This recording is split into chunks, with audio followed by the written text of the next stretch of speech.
Syl, good morning. Good morning. 1933, Lexington, Mississippi. Correct. Where is that? Lexington is a metropolis 60 miles north of Jackson, 35 miles south of Greenwood, Mississippi. All right. Let's go back there. You know, around the Depression era, it's when you were born. What do you remember when you were a little girl? Well, my father had a store. In fact, he had two stores. And I grew up in a small town, and back in the Depression, in Mississippi, everyone had servants. So I had a nurse. Wow. We had a cook. We had somebody who cleaned up the house, and we had a garden that the yard man took care of. Right. Wow. So, and I lived in a neighborhood with lots of children. It was a happy time. Did the Depression affect your dad's business at all, do you know? I don't think it did. I mean, it was my grandfather's store. The store is 100 and something years old, and my brother still runs it. Wow, what's the name of it? Cohen's. Wow, and what did they do? It's ready to wear. Wow. Men's, women's, and children. So your grandfather started this business? In 1880 something. In Lexington? Well, he started in a little town called Chula.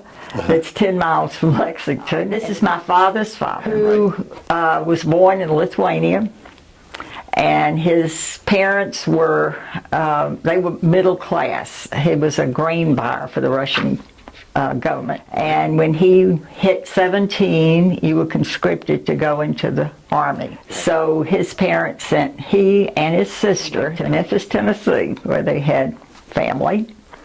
And then he sent for his girlfriend, whose father was a rabbi. But she came, she had family in Memphis as well. She came, they got married, and had several children, because my daddy's one of 7. Now, do you know what year this was? Yeah, we're in the 1800s. Okay. Anyway, Grandpa had a stomach problem, whatever, and they said, there's some wells in Mississippi, mineral wells, that will do you some good. And so the trains were running, he took a train, and it broke down this little town called Chula. There were Jewish people there, and they didn't fix the train for a week. And meanwhile, they took Grandpa in, and he was a good pinochle player. And they said, after a week, and I think he won some money, but they had artesian water in Chula, and stomach, he was feeling much better. So they said, Cohen, you got to move here. And so he got his family. My daddy wasn't born yet. And so they moved to Chula, and he opened a store. But then they moved to Lexington because it was a county seat and had better schools. And so, anyway, Daddy was born in Lexington. And anyway, Grandpa opened a store, and then he owned a block, and had 7 kids, as I said. And they all married and lived in little towns. One moved to Louisiana, and the rest lived in Mississippi. What about your grandparents on the other side? My mother's mother, who I called Big Mama, and my great-grandmother, who didn't die till I was about 15. Wow. My great-grandmother was born in Memphis during the Civil War. And my great-great-grandmother, I guess it would be, came to this country in, I don't remember the year, it's 1850s or something, to Buffalo, New York. And then they came to Memphis. And she had 4 daughters, and my great-grandmother was one of them. And in fact, 4 years ago, we had a reunion in San Antonio. A cousin wanted, it was his 90th birthday, and wanted everybody that had any blood to come. From the 4 sisters, we had like 80-something people come to San Antonio. Now, your brother, older or younger than you? Younger. Younger. Okay, so what was it like? What did you guys do for fun? Did you have to take care of him at all? No. I have a nurse. Yeah. And you could go anywhere. It was safe. Nobody Yeah. locked their doors. Yeah. You could go walk in anybody's house and say, I'm here. Is Sonny here? Yeah. That was somebody in my neighborhood. And you played. Yeah. Yeah. We could either walk or ride our bicycles. And we had a little country club that you could ride your bike out to, or somebody would take you. We had a swimming pool, tennis courts, and a golf course. Where'd you go to high school? Lexington High School. Okay. And what was high school life like? It was fun. I was in the band. Played every sport because what else was there to do? I was editor of our little newspaper and was co-editor of the annual. I mean, you could just do whatever you wanted. Now, when you were a young girl, World War II came out. How did that affect you guys? Oh, well, we had saving stamps. We used to save tinfoil, for the... Right. We used to have these bond drives, and it was very patriotic. Yeah. So did And you... we sang every Friday, we'd sing a patriotic song. At that time, you started getting in community involvement for helping in the war effort when you were young. Yeah, we all did. And now after high school, was it work or college? I went to college. Okay, where'd you go? University of Texas. Okay. And how, from being in a small town in Mississippi, did you decide you wanted to... All right, well, I will go back some. My grandmother lived in Memphis. I had a lot of family in Memphis. So that was sort of my Jewish connection. We had a temple in my little town that's 100 and whatever years old now. And a rabbi came once a month, but we had Sunday school every Sunday. There were two in my class. There were two boys older than me, a girl my age, and my brother. There were 5 with my brother, because 2 came from another little town to Sunday school. And the rabbi, when I was coming along, was from Vicksburg. Right. Do you remember his name? Yeah, Rabbi Brav, Stanley Brav. Okay. And Stanley Brav had been an assistant rabbi at Temple Emanu-El here, which I didn't know as a child, but I'm a member of Temple Emanu-El. And when we had the 100th anniversary of Emanu-El, Rabbi Brav came. And I hadn't seen him in all those years. He confirmed me. And I went up and I said, Rabbi Brav, this is a dumb question, but I bet you don't remember who I am. He said, say again. Don't say who you are, just talk. And he said, Sylvia Lynn Cohen. That's great. So anyway, we had a Jewish, this is a very ecumenical little town. There was no anti-Semitism. Right. I was president of Methodist Youth Fellowship, because that's where you went on Sunday night, where all the kids went.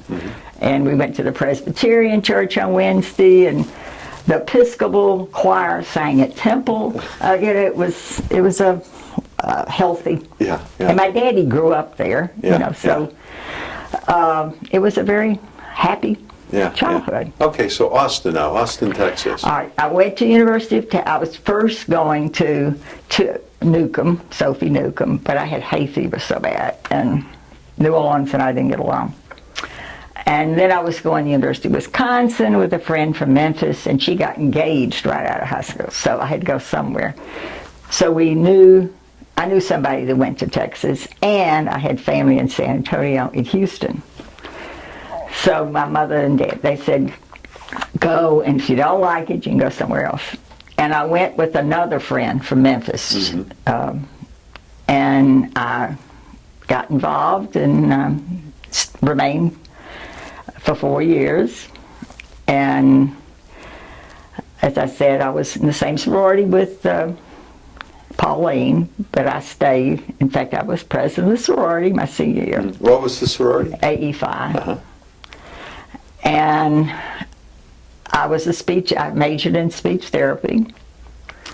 So after I graduated, I went to Houston. There was a wonderful speech therapist, and lived with 2 friends that I knew from Texas. And actually, the first year I lived with one. She lives here now. And the second year I lived with 2 others.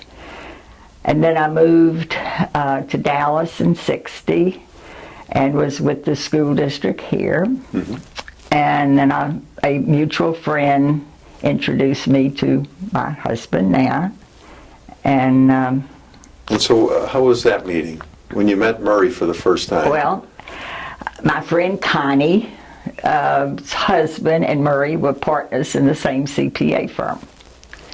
So they had us over to dinner, and I think I couldn't go the first few times. And then Murray was a little on the shy side, but anyway, he had a sailboat out on White Rock, and I love sports, and so we did that. And he was in a wine tasting group that we hit it off. And he's from Brooklyn, and I'm from Mississippi. And when we called his parents, they couldn't understand me, and they didn't ask, was I Jewish? They wanted to know, was I white? And so my Mississippi drawl was a lot worse than it is now. So what was that first time when you went to New York? What was that like? Well, I'm the kind of person who never met a stranger, so right. I was not intimidated. Yeah.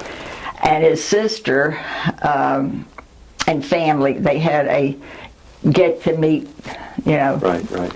And so Murray's father's side of the family was Eastern Europe.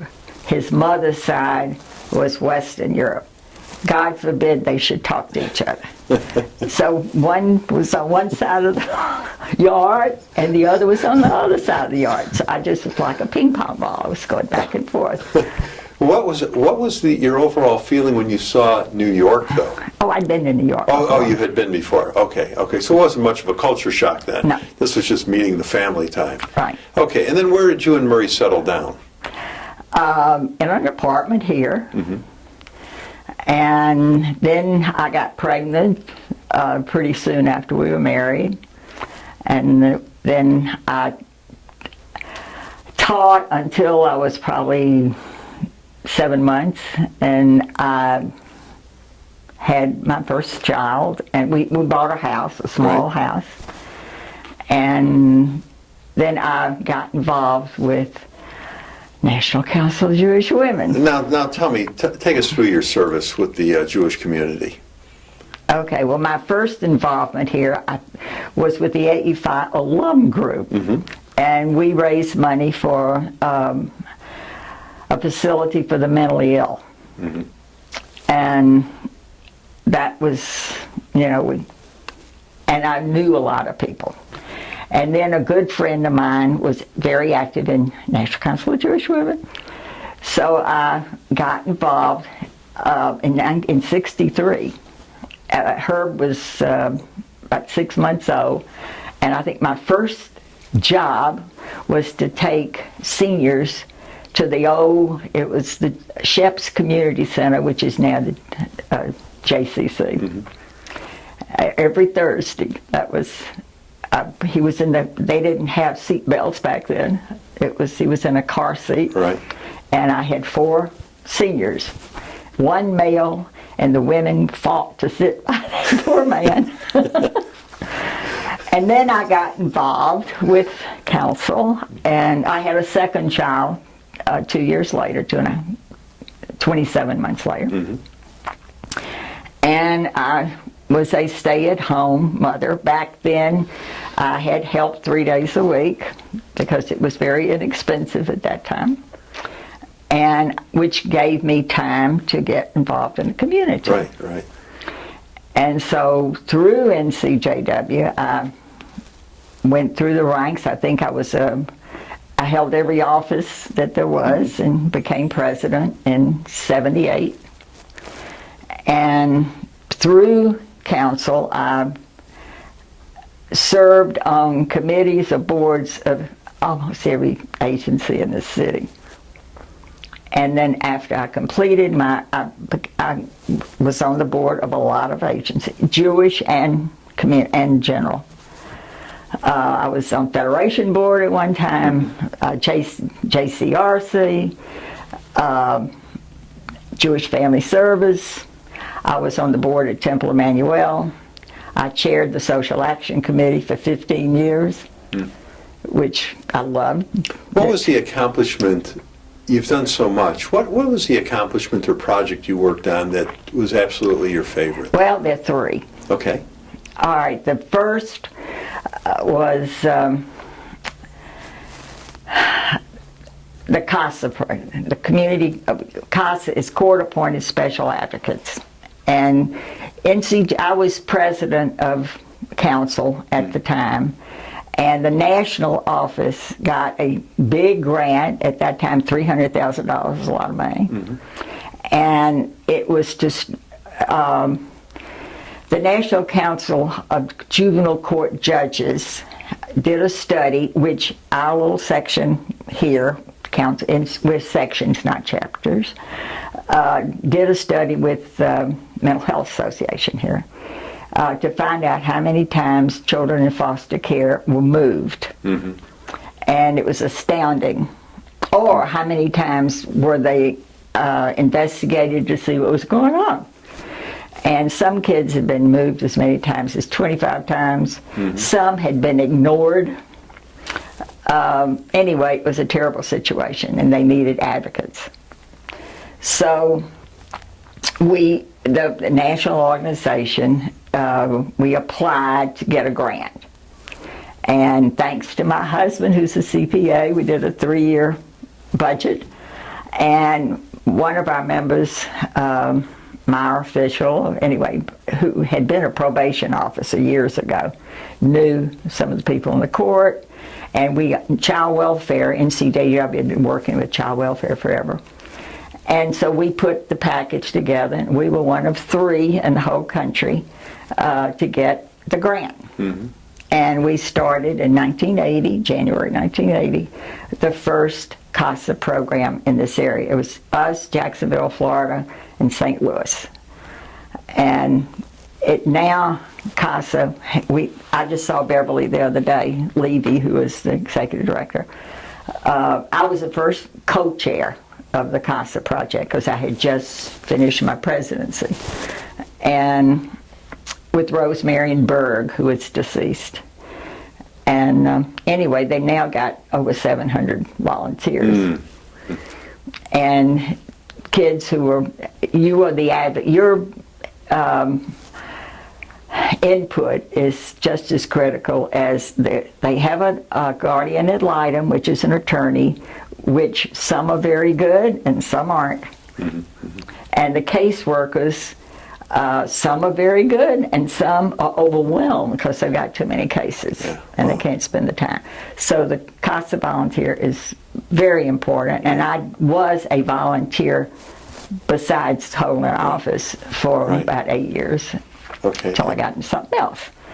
Then after that, actually it was during that time, I was chair of social action at Temple, and we were looking for a major project, and the boat people were coming in from Southeast Asia, and it was a terrible problem. And one of the people on the Social Action Committee knew a Vietnam veteran who happened to be a nurse who had this guilt. And he took us down to Old East Dallas, where most of them were being settled. And Pauline Kress, who was a friend, and I went down there. She was on the committee. And we saw a grandmother spraying her grandchildren with Raid to keep the bugs off. And here they're inhaling anyway. And the conditions were just terrible, and they had no access to health care because of language. Well, there wasn't any available in that area. But language, culture, transportation, every barrier in the world. And of course they were afraid of the police because where they came from, and the Cambodians in particular, the Pol Pot had killed anyone who wore glasses because they thought they could read. So we decided to take it on and start a little clinic. And I chaired it, and Temple Emanu-El thanks to Rabbi Klein, may he rest in peace, who was helped us and wrote a letter to 400 of his best friends, and we got funds, initial funding. And then we went to the community to form a coalition with other congregations, and we got the city because they needed to be involved. And Dr. Ron Anderson, who was head of Parkland, became our strong advocate, and Boone Powell, who was head of Bela at the time, because it's in the Bela area, the old East Dallas. Anyway, we formed this East Dallas Health Coalition. And it took us 1.5 years to raise enough money to open a clinic 2 nights a week. Wow. And then I wrote 60 grant proposals that first year.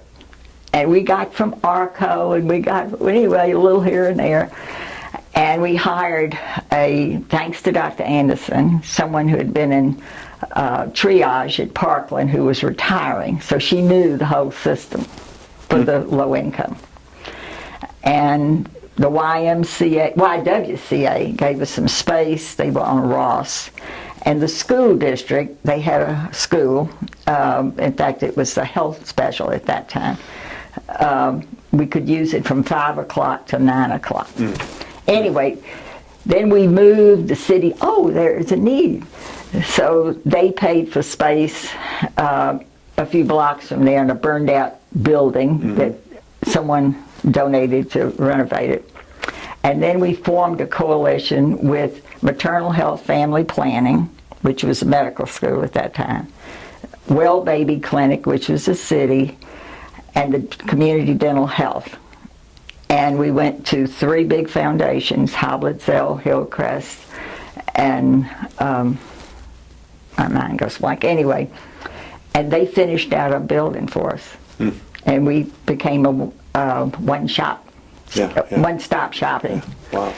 And then Dr. Anderson brought in this Dr. David Smith, who knew about community-oriented primary care clinics. And they looked at us and said, So for 2 years they studied our community. And, we had translators from the very beginning. You could if you can't communicate, you can't do anything. So we had Cambodian, Vietnamese, and Laotian. Wow. And we had volunteer nurses from Baptist University. They have a nursing school, TWU, everywhere. Wow. And Dr. Anderson strongly encouraged senior residents, and we just paid their liability. Right. What was the third project? Oh, okay. The other one is a home instruction program for preschool youngsters, HIPPY. And this was a program, I still do it, it's my 25th year. It was researched and developed at Hebrew University by a lady named Avima Lombard, whose family moved to Israel with Henrietta Zoll when she started Hadassah Hospital. But she was educated in this country, and while she was working on her PhD at UCLA, she helped Dr. Ziegler develop Head Start. And she went back to Israel, and she thought it was more advantageous to Israel and to the people who needed education to have it home-based. So it taught the parent to be the child's first teacher. And at that time, there were a lot of Oriental Jews coming into Israel who had little or no education. And so that's how it started. And in 1970s, and NCJW USA paid for the research. And in 76, the Ford Foundation paid to have an international conference for educators all over the country to come observe this program. And we tried from 79 to 88 to get DISD to do it. We went through, there was a different superintendent every year, every other year. And finally, in 88, we found an assistant superintendent who knew about the program and loved it, and we started a pilot in West Dallas. And it is all over it's all throughout the United States now. And it's throughout the world. It's an international program. Now, okay. And I have chaired it for NCJW all these years. And when we were piloting it, we paid for everything. And we paid for home instructor. We don't know anyway, the whole point is to get the parent involved with their child. Parental involvement is where it's at. And a home instructor who's a parent themselves with a child in the program but has to meet certain criteria are trained every week by a degreed staff. There's a 90-week curriculum, 30 weeks for 3 years, 3, 4, and 5. But anyone who comes in role plays the activities with the parent, because you don't want them to feel bad if they can't read. And there's usually somebody in the house that can, that's literate. And anyway, with NCJW, after the school district is funding it, and I wrote grants like crazy from ever in the beginning. We are locally, we have Irving, Richardson, and Dallas. Dallas, of course, being the largest. And we do all the cultural enrichment. We go to the Dallas Museum of Art. Everything is parent-child. And we used to go to Fair Park, to the Science Place, and now we go to the Perot and the Arboretum, the zoo, wherever. And NCJW fund. Our volunteers are there, and they don't know that any of these things exist. Now, and we do culture enrichment. We pay for backpacks for every kid that finishes. We do whatever we can do. Now, over the years, just list some of the awards that you've been honored with. I won the J.C. Penney National Award, the Savvy Award, which was given by Foley's, which doesn't exist anymore since we don't have Foley's. I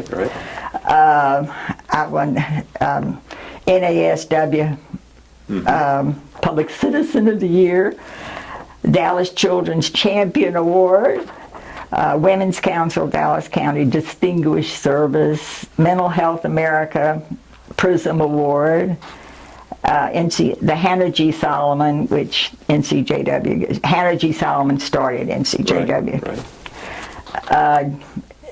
Jewish National Fund's Tree of Life, Dallas Read Celebrate Literacy, East Dallas Weed and Seed Lifetime Achievement, the Vietnamese community. I was really big with the Vietnamese.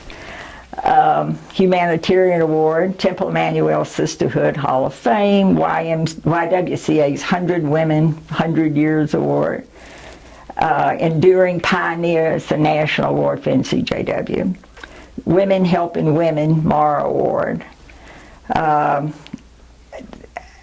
the local NCJ, Dedicated and Enduring Volunteer. What was the happiest time in your life? I'm still happy. It's every day. Just about. Now, in your lifetime, there's been so many momentous occasions. You know, you lived through World War II, President Kennedy assassination, something good in '69, the moon landing, of course, the tragedy of 9/11. Was there something that really stood out on the national scene that affected you and you said, wow? Well, the women's movement.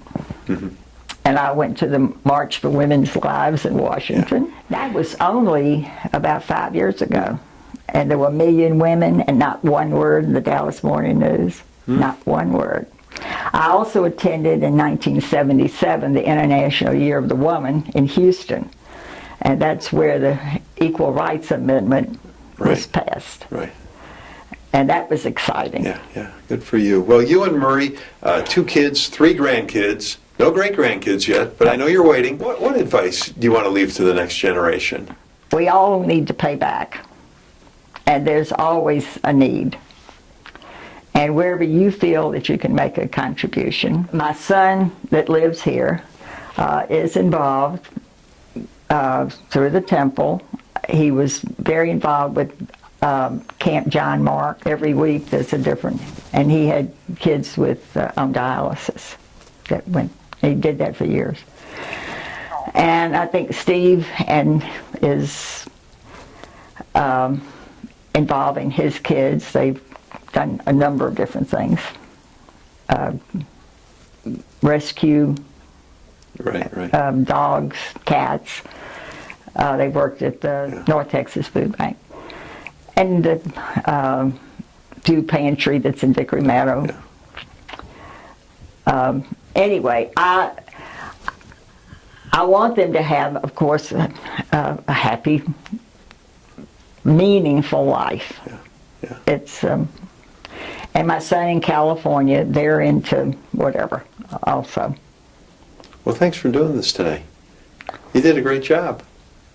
Well, thank you.